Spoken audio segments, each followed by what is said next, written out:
Thank you all for coming tonight, and I'm really so honored to be a part of this incredible group of really, really talented authors. I am actually not going to read, as you can tell from my lack of reading matter. I was told that I only have 2 to 4 minutes, and I am going to use my 2 to 4 minutes to talk to you a little bit about my book, and a little bit about where that book came from and why I wrote it. I'm the author of a book called Girl in Translation. It came out just a couple of months ago. It came out in 2010. And it is the story of Kimberly Chang, who moves when she is 11 years old from Hong Kong to Brooklyn, New York. She moves with her mother. And her mother was actually a well-to-do music teacher in Hong Kong. But when they get to the United States, what they find is not what they had seen in the magazines and newspapers of Hong Kong. Instead of living in a skyscraper in Manhattan, they are living in the slums of Brooklyn. They're in an apartment that is incredibly run down with roaches and rats, and the worst thing is that the apartment is not heated, so there is no central heating through the bitterly cold New York winters. Furthermore, Kimberly's mother doesn't have the job that she was promised, but instead needs to work in a clothing factory in Chinatown in order to survive. And Kimberly also has to go and work in the factory after school because her mother cannot stay home with her, and they are paid by the piece illegally, which means that every little bit helps when you are trying to survive. So luckily, Kimberly has a talent, and that is a talent for school. And although at the beginning she struggles because she doesn't speak English, when she does slowly learn English, she starts leading a double life where she is a schoolgirl at a very exclusive private school during the day where she has won a scholarship, and by night she's a factory sweatshop worker with her mother. And eventually she falls in love with 2 different young men, one from each world, and in the end she has to choose between the 2 men and also, most importantly, between her own 2 futures to choose who she is going to be. Since the book has come out, it has gotten a lot of attention.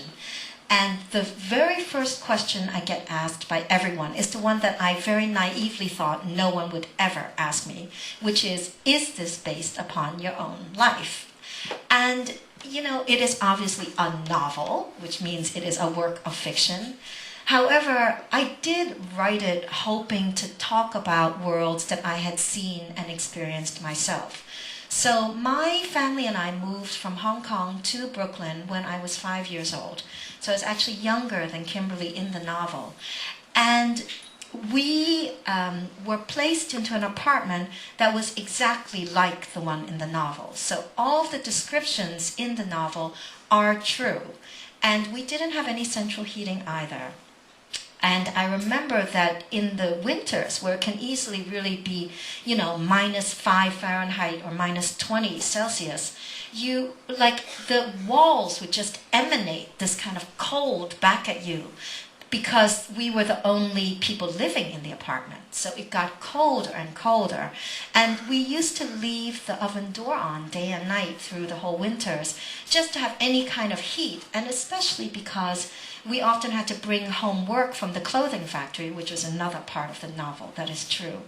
And the only way to keep your fingers warm enough to be able to keep working was to sit by that oven and to work right next to the oven. And the windows in the back didn't have glass, actually, so we only covered them up with garbage bags. And the windows in the front did have glass because they were visible to the street. But on the inside of our flat, there was a pane of ice the entire winter long. So, and then after school, I used to go along with my family to a factory in Chinatown to work because there was no one who could actually stay home with me. Luckily, like Kimberly, I did also have a talent, and I had a talent for school. So I had a tremendous lack of other talents. So but the funny thing is that to my family at home, I was this complete failure as a Chinese daughter in every way because I couldn't cook, I couldn't clean, I was this dreamy, impractical child, and I was extremely not obedient, as you can tell from the fact that I am not reading here. So I was always in trouble, and then I had this strange ability just to be able to learn what was told to me in school and to give it back to you.